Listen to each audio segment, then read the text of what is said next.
Mga ka-idol, tayo maglilinis ngayon ng tatos. Yung tawagin dito sa amin sa Mindoro, tatos.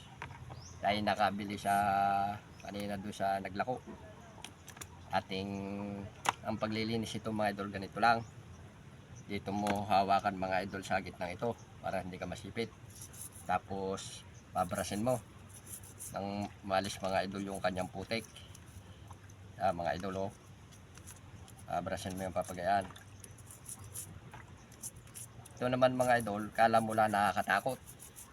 Pero ito naman mga idol, maluwang hawakan. Maluwang linisin.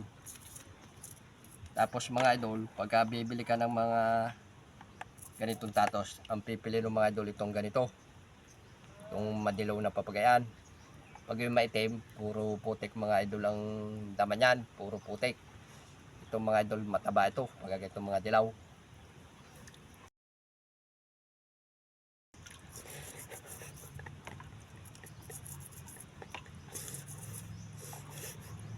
Tapos mga idol, pagka ganito naglilinis ka nito, babrasin mo lang ito, wag mo nang aalsin itong putik na ito at nanlalagas lang. Ito pag niluto mo mga idol, dikit ito dito sa taba. Lalong maalwang alsin, pero pag inalis mo, namamayat lalo ang tatos pag yung niluluto. Kaya mga idol, ganyan lang. Kaya mo paglilinis niyan. Brush lang. Brush your teeth. Yan. Mga idol, hindi ka na masisipit niyan pag ganyan ang hawak mo. Kahit pa yung mga buhay. Yan. Maluwang maglinis mga idol pag ang gamit may brush. Dahil yung mga sulok-sulok, babrush mo. Mga idol, ganyan na. Tama paghawak. Brush mo lang yung mga kuyumit niya.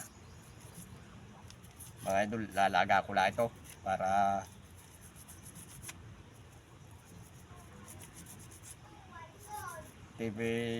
pag nailaga mga idol, ayos ng ulam ito. Sausaw sa kalamansi at saka asin. Kaunting sabaw lang mga idol. Masarap, pero masarap sana ito mga idol kung gagata wala akong nyug. Mahirap maghanap na nyug. Yan, brush lang papaganyan mga idol. Hindi na ito mapanipit. Pati yung mga sulok-sulok. Yan o. Mga buhay na buhay mga idol. Mga nabili natin. Ting ulam tanghali. Ayos ito mga idol. Malinis na mga idol ito.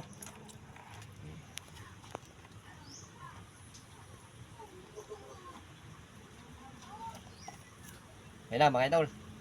Thank you sa panonood.